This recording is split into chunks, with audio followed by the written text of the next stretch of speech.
खबर है आजमगढ़ से, जहां आजमगढ़ में केमिस्ट और ड्रगिस्ट एसोसिएशन का अधिवेशन हुआ। बता दें, आजमगढ़ में केमिस्ट और ड्रगिस्ट एसोसिएशन द्वारा गुज अधिवेशन का आयोजन गोल्डन फॉर्चून होटल में किया गया।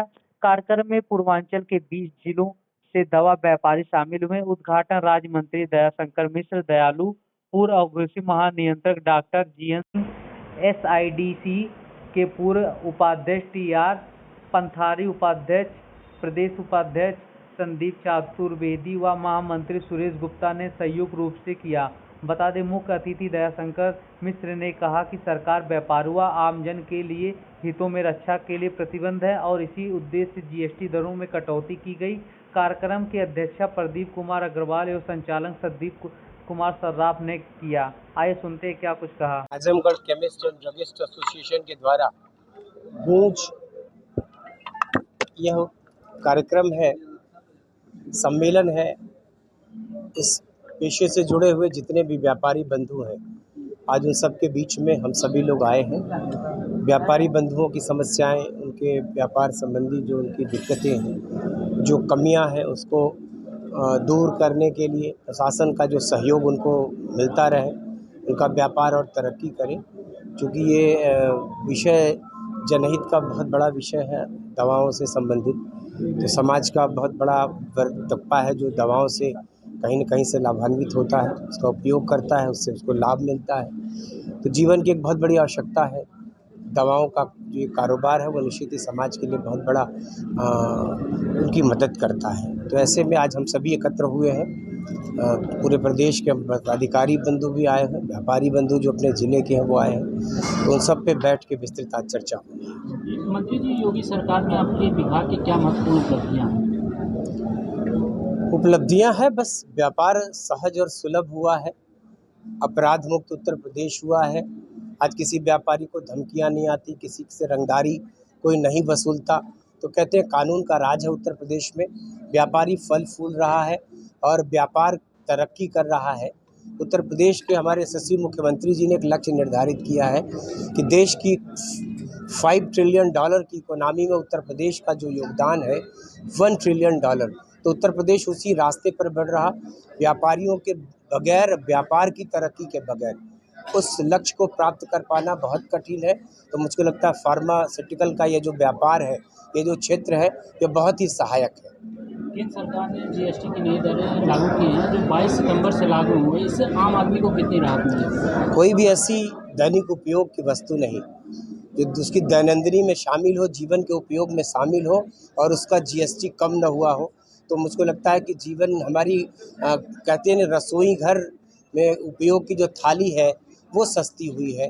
घर बनाने के लिए लोहा सस्ता हुआ है, सरिया जिसको आप कहते हैं, सीमेंट सस्ता हुआ है। तो मतलब एक व्यक्ति के जीवन की सारी ज़रूरतों को ध्यान में रखते हुए सरकार ने जीएसटी में एक बहुत बड़ी राहत दिया। 4 स्लैब हुआ करता था, अब 2 स्लैब कर दिया। तो कुल मिला के एक बहुत बड़ी राहत है समाज को। इसीलिए आपने देखा कि खुदरा वस्तुओं के मूल्य वृद्धि में अचानक बहुत बड़ी कमी आई है, सामान सस्ता हुआ है। तो समाज की, देश के लोगों की और उत्तर प्रदेश के लोगों की एक बहुत बड़ी मदद सरकार ने किया है। राहुल गांधी ने चुनाव आयोग पर एक बार फिर वोट चोरी करने का आरोप लगाया है। इसको लेकर आप देखिए, राहुल गांधी के गाने समय पर अलग अलग बदलते रहते हैं और बजते रहते हैं। इस समय शायद एक नया गाना बज रहा, कुछ दिन बाद वो नया गाना तलाशेंगे। देश देखता है कि राहुल गांधी की बातों बेसिर पैर की होती है, कोई यथार्थ नहीं होता, सच से कोसों दूर होता है। इलेक्शन आयोग ने, आपने देखा कि निर्वाचन आयोग ने बड़ी सख्ती से उनकी बातों को खारिज किया है। देश की एक ऐसी लोकतंत्र की एक बड़ी प्रतिष्ठित संस्था होती है निर्वाचन आयोग, और उस संस्था को इतने ओछे आरोपों से लगाना, मुझको लगता है कि ये लोकतंत्र का अपमान कर रहे हैं राहुल गांधी। प्रदेश में बढ़ती घटनाओं के बीच खूब एनकाउंटर हो रहे हैं, जिसको लेकर सपा सुप्रीमो अखिलेश यादव ने सवाल उठाए हैं। इसको लेकर आप क्या कहेंगे? एनकाउंटर अपराधियों के हो रहे हैं। जो अपराध करेगा उत्तर प्रदेश में वो जहन्नुम में जाएगा। उसी को लेकर उन लोग जन्नत, उत्तर प्रदेश की सरकार में अपराध और अपराधियों के लिए कोई स्थान नहीं है, और जो अपराध करेगा वो सजा भुगतेगा। और उसी की देन है कि जीरो टॉलरेंस की सरकार में किसी को बख्शा नहीं जाएगा। मुख्यमंत्री जी क्या कोई शोषण नहीं किया जाता। मैंने कहा ना कि सरकार और समाज सभी लोग मिल के बैठने का, यही इसीलिए बैठते हैं आपस में कि जो कमियां हो एक दूसरे को बहुत अच्छे से करीब से जानने और समझने के लिए आपस में बैठ के बात करते हैं। मुख्यमंत्री जी के जीवन पे आधारित फिल्म अजय बनी, इसको जी। लेके आप क्या कहेंगे? बस फिल्म सभी लोग देखेंगे, उनका जीवन ही प्रेरणादायी है, फिल्म भी निश्चित प्रेरणादायी होगी और समाज के लोगों को मुख्यमंत्री जी जैसे त्यागी व्यक्ति के जीवन से प्रेरणा लेने का बहुत बड़ा अवसर सामने आया है। सपा सुप्रीमो अखिलेश यादव ने कल प्रेस कॉन्फ्रेंस की। उनका कहना है कि एक सपा का जो कार्यालय था वो विवादित भूमि पे था, अवैध था, उसको लेकर बाबा का बुलडोजर ढा दिया गया है। तो उन्होंने चेतावनी दी है कि 27 में हमारी सरकार बनेगी तो बीजेपी के जितने अवैध कार्यालय होंगे उनको इसी बुलडोजर से ढाया जाएगा। इसको लेकर आप देखिए, अखिलेश जी हो, राहुल जी हो, ये मुंगेरी लाल के हसीन सपने देखते रहें। सरकार अपना काम करती रहेगी। जो गलत है वो गलत है, जो सही है उसके साथ सरकार खड़ी है। और कुछ और भी ख्वाब उनके हैं। 14 में भी पाला था, 17 में भी पाला था, 22 में भी पाला था, 24 में भी कुछ सपने देखा था। सपने ऐसे ही टूटते रहेंगे तो शायद वो सपने देखना भी बंद कर देंगे। निश्चित टूटेगा। मंत्री जी मायावती से मिलने आजम खान की पत्नी दिल्ली जा चुकी हैं, जो अटकलें लगाए जा रहे हैं कि वो बसपा ज्वाइन करने वाले हैं, क्या बीजेपी ज्वाइनिंग कर सकते हैं? सर, हम भारतीय जनता पार्टी के जो सिपाही हैं, हम लोग एक कार्यकर्ता की हैसियत से समाज में सिर्फ काम करना जानते हैं। कौन क्या कर रहा हम इसकी फिक्र नहीं करते। वो मिलते रहें, वो जुलते रहें, वो शीशे के, सुनिए मेरी बात, वो लोग तरस रहे हैं सत्ता के लिए, चाहे मायावती जी हो, चाहे अखिलेश यादव हो, चाहे कांग्रेस हो। सत्ता लोलुप इन लोगों का जो संगठन भी बनता है वो कहते हैं ना कि समय का समझौता करते हैं।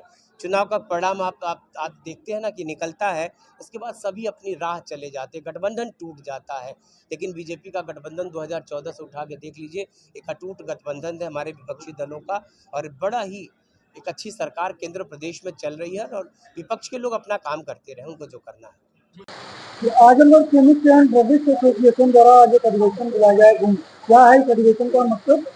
ये अधिवेशन पिछले साल शुरू किया गया था हम लोग, इस साल 1 साल हुआ है और हम जो पुरानी संस्था है उससे हम लोग हट के Azamgarh chemist and druggist association नई संस्था बनाए हैं, जिसका आज उसमें पूरे यूपी के 18 जिले से और हमारे नेता श्री सुरेश गुप्ता जी का आगमन हुआ, श्री दयाशंकर दयालु मिश्रा जी का आगमन हुआ, डॉक्टर जयंत सिंह जी का आगमन हुआ और ये एक नई सोच नई उमंग के साथ इस संस्था को हम लोग अग्रसर कर रहे हैं। अपने एसोसिएशन के लोगों से आप क्या करना चाहेंगे? पूर्णतः ईमानदारी से काम करें और संस्था के हर मोड़ पे हर मजदूर आदमी का साथ दें। आने वाले टाइम में संस्था को लेकर के क्या योजनाएं और हैं आपके पास? अभी हम लोग अगले साल पूरे यूपी का कॉन्फ्रेंस कराने वाले हैं, इसके लिए अभी से प्लानिंग चल रही है। अभी तो हम लोग 18 जिले का करा के एक शुरुआत किए हैं, लेकिन भविष्य में हम लोग पूरे यूपी का कॉन्फ्रेंस इसी आजमगढ़ जिले से कराएंगे, अपनी मातृभूमि से।